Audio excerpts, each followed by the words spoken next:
we are saved.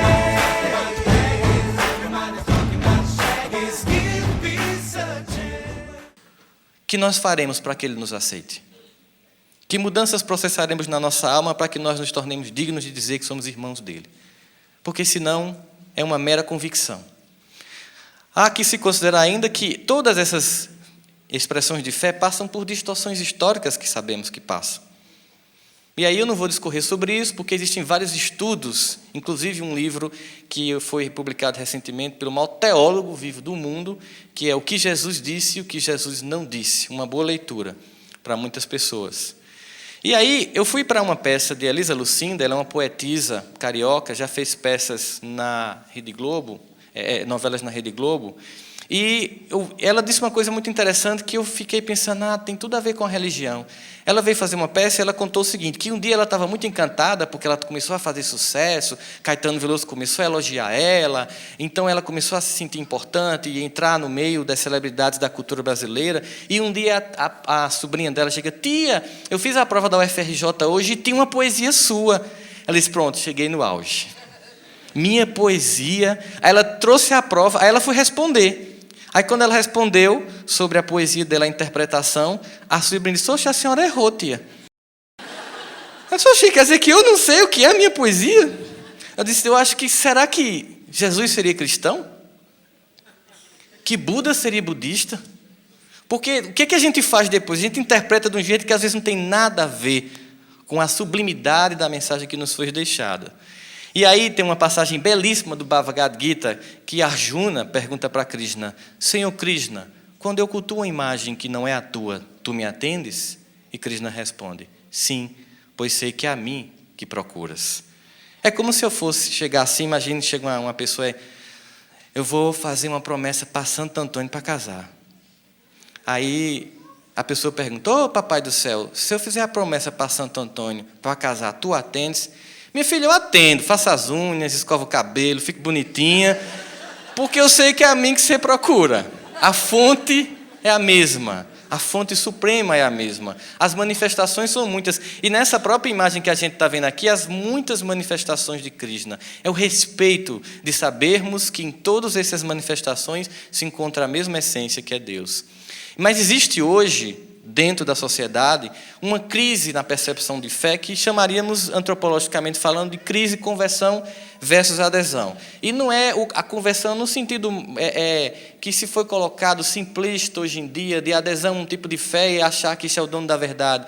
Não é isso, é que as pessoas hoje elas buscam as religiões, e é interessante porque na década de 70, vários pesquisadores disseram o seguinte, no ano 2000, a ciência terá respondido todas as questões humanas e o homem não necessitará mais da fé. E os templos religiosos estarão vazios. E o que é que nós encontramos hoje? Os templos lotados. Mas aí há um grande problema. As pessoas vão e não mudam. Elas não se transformam. É mais ou menos assim. O carinha chega lá e fala, cara, velho, negócio de espiritismo é massa, meu irmão. A pessoa vai, volta, vai se melhorando, velho. É um negócio muito legal, meu irmão. Poxa vida. Aí eu gosto de ser evangélico. Meu amigo, aquela música de Regis Danese, vixe, é muito linda, meu irmão. Eu me arrepio todinho quando eu escuto. Não, eu gosto de ser católico, toda a história da igreja, os mártires, os santos, os ritos, os vitrais, toda aquela proposta espiritualizante. É muito legal. Não, é ser raspar a cabeça, ficar cantando com a roupinha laranja, é tudo que há. Não, rapaz, o bom é ficar... Mas as pessoas não se transformam. Elas escutam mensagens sublimes. Elas escutam propostas inovadoras para mudar o estado de suas vidas, que muitas vezes se encontram no caos de suas próprias escolhas, mas elas não se transformam. E é um fenômeno que faz com que se alimente a radicalização das percepções de fé. Então, na atualidade, todos os princípios das religiões do mundo têm que se deparar com um duplo desafio. O primeiro, de um lado está o encontro das grandes religiões, aliás, o primeiro é lá de cima, gente, isso é nervosismo, viu? De um lado está o desafio da secularização, cujo lado negativo é a subestimar as expressões de fé. Eu acho que é uma certa vingança histórica. A gente passou a Idade Média toda perseguindo a ciência, quando ela veio para cima do Monte Olimpo, ela resolveu perseguir a fé. E aí existem, com exceções, aqueles, como o Fernando bem colocava, os grandes cientistas, que são cientistas que percebem a necessidade de Deus como um elemento explicador do universo, de coesão do universo, mas aqueles que debocham da fé, que ridicularizam a fé, né? E que tratam as expressões sublimes das religiões como algo a ser desdenhado. E um outro lado a ser é o encontro das religiões no mundo, que é cada vez mais global e que nos obriga a um diálogo hoje, que esse encontro inicialmente proporciona, há 19 anos, que não deixa espaço para o recuo. Porque com o mundo como ele está hoje, não há como nós nos negarmos ao diálogo interreligioso. Assim, cada uma das principais religiões enfrenta, à sua vez e ao mesmo tempo, no anfiteatro da opinião pública mundial, todas as demais religiões da Terra, bem como o vasto número de pessoas que reagem com desdém ou com bocejo indiferente a todos aqueles que reivindicam possuir uma grande resposta. Então, nesse caldo, há alguns que se desesperam e querem se colocar como donos da verdade e passam a agredir os demais. A tolerância, ela não é um esforço de entendimento de que todos são iguais, mas a capacidade que temos que desenvolver de suportar a diferença. Muitas pessoas podem imaginar que aqui se tem o objetivo de fundar uma religião planetária, mas se fundar a capacidade de respeitar a diferença. Bahá'u'lláh, um grande manifestante da antiga Pérsia, hoje Irã, disse de forma poética que a beleza de um jardim está na diversidade de suas flores.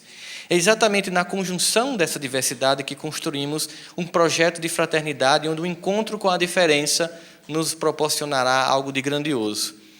E aí, no antigo épico Mahabharata, está escrito o seguinte: os princípios morais podem ser compartilhados por todas as religiões, mas suas posições filosóficas são frequentemente diferentes, o que não impede a capacidade do discernimento, do diálogo e da convivência. E aí vamos ver alguns valores que se sobrepõem. Veja só, o Rig Veda. Naquela época não havia o que não há e o que não é. Não havia céu nem firmamento sob o céu. Havia um abismo de água insondáveis. Seria o equivalente ao Gênesis. Olha o que é que está no Gênesis. No princípio, Deus criou o céu e a terra era sem forma e vazia.